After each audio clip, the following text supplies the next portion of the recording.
Alright, I'm Sharon and we're going to do felinalities. This is an overview of felinalities to see if you're actually interested in doing this. If you are, we'll do one-on-one trainings with you. First thing you're going to do is go to a supervisor and find out which cat actually needs the personality test. When you do that, you're going to take a crate in there and make sure your room is ready. You want to do it in a closed room, a visiting room. Offices don't work because there's too many places for them to hide. Multi-purpose, which is the room we're in, is another one that'll work. And you want to make sure you have toys and blankets and just a whole bunch of different kinds of toys so we can see what they like.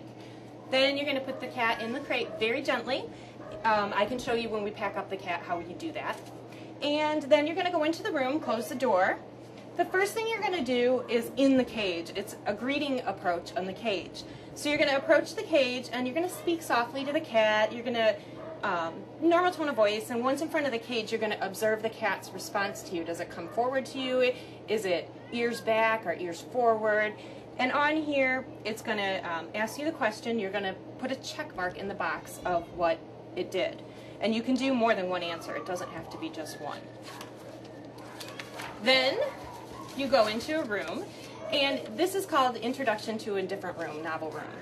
The first thing you're going to do is open the cage and see if the cat comes out within 25 seconds of being in the room, and how it comes out. You want to watch its body posture. Is it tall? Is it short? Is its tail straight up? Is the tail down low? How are the ears?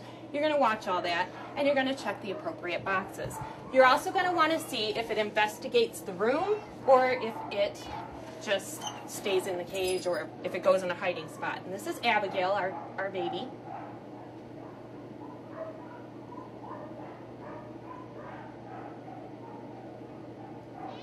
As you see, she came right out of the cage. Nice tall body posture.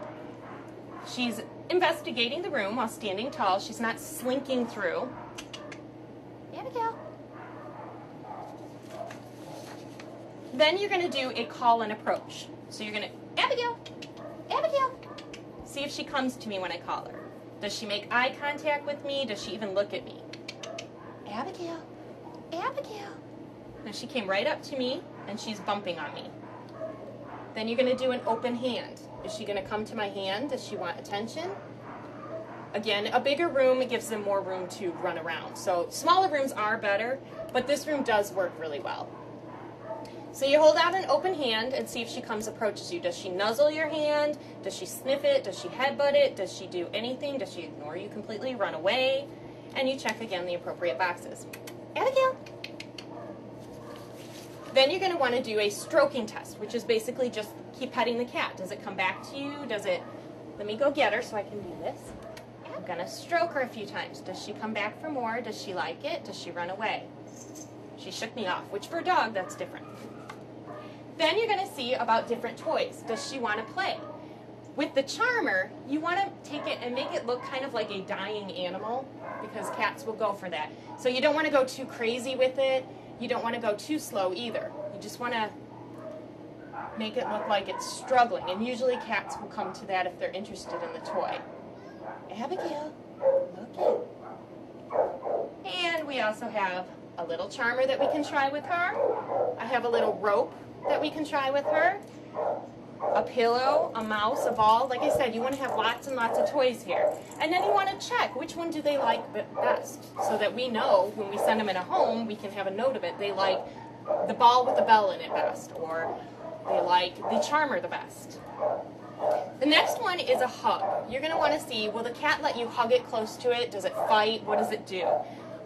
This one is just to see how social it's going to be and how good. So I'm going to take Abigail and I'm going to give her a hug.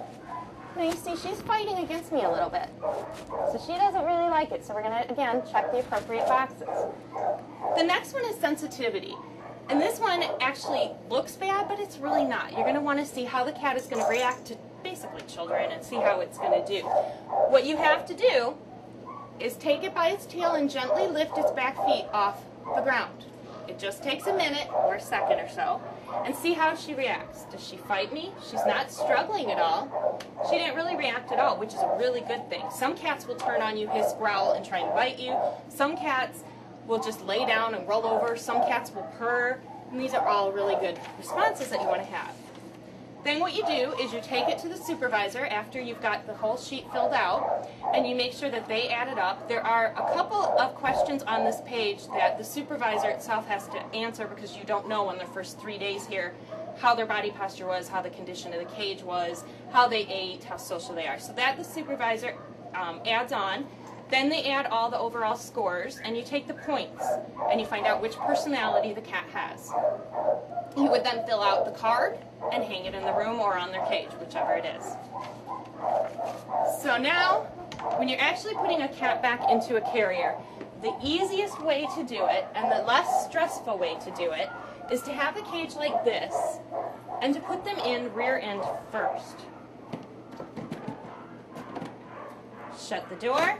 When you tip the cage back to normal, you have to go very slowly so the cat also adjusts with the cage. She's already adjusted, but I'm still going to go slow.